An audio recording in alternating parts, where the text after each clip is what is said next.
মসজিদের মধ্যে বললাম ও আমার উম্মত তোমরা শুনে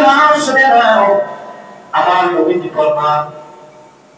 তোমরা গরিবদের হক আদায় করো অসহায় চাকর যারা কর্মচারীদের হক আদায় করো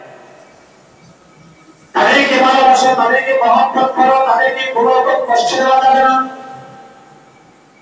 নবীজি ফরমান যদি কোনো কর্মচারী কোনো চাকর তোমার সামনে ভাত নিয়ে আসে শুকনা খাবার নিয়ে আসে নবীজি ফরমান উম্মত যেই কর্মচারী যে চাকর তোমার সামনে ভাত নিয়ে খাবার নিয়ে আসলো কষ্ট করে পরিশ্রম করে টিফিনের মধ্যে হাজির করবো আমার উম্মত ওই কর্মচারীকে সাথে নিয়ে তুমি খাবার দাও যদি সাথে নিয়ে খাবার না খেতে পারো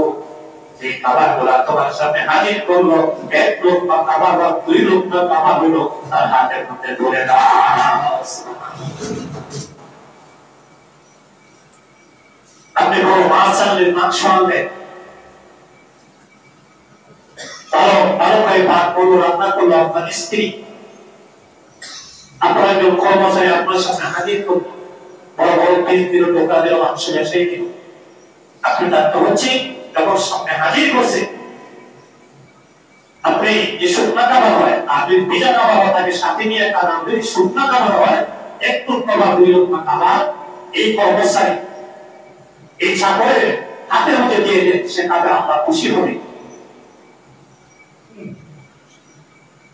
কোন কর্মচারী কোন চাকরকে বিনা কারণে হত্যা করা যাবে না জুলুম করা যাবে না অন্যায় করা যাবে না অত্যাচার করা যাবে না সে তো মানুষ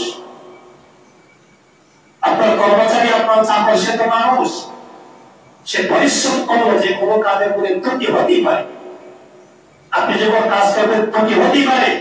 ভুল হতেই পারে এমন ভাবে ধমক দিবেন না যে ধমক দিলে তার চোখ দিতে পারে না সে রোদ্রের মধ্যে কাজ করলো কৃষি কাজ করলো জমিয়ে ধান চাষ করলো ধান কাটলো রোদ্রের মধ্যে যে কোনো ত্রুটি হতেই পারে ভুল হতেই পারে আপনি এমন ভাবে ধমক দিবেন না যে ধমক দিলে আপনার কাছে ঘেটে ঘেটে বলে এটা একটা আপনার হক কর্মচারীর হক কষ্টের মানুষের হক যদি ভুল হয়ে যায় নবীজি ফরমান সাহাবাইরা প্রশ্ন করে ইয়া রাসূলুল্লাহ ইয়া হাবিবাল্লাহ নবী গো ও মায়ের নবী কর্মচারী যারা চাকর যারা দাস তাদেরকে কিভাবে ক্ষমা করবো কয়বার ক্ষমা করবো আমার নবীজি কি প্রথমবার যখন প্রশ্ন করবো আমার নবী চোখ রাখলেন দ্বিতীয়বার যখন সাহাবাইরা প্রশ্ন করে ইয়া রাসূলুল্লাহ ইয়া হাবিবাল্লাহ নবী গো তাদেরকে তিনি কতবার ক্ষমা করবো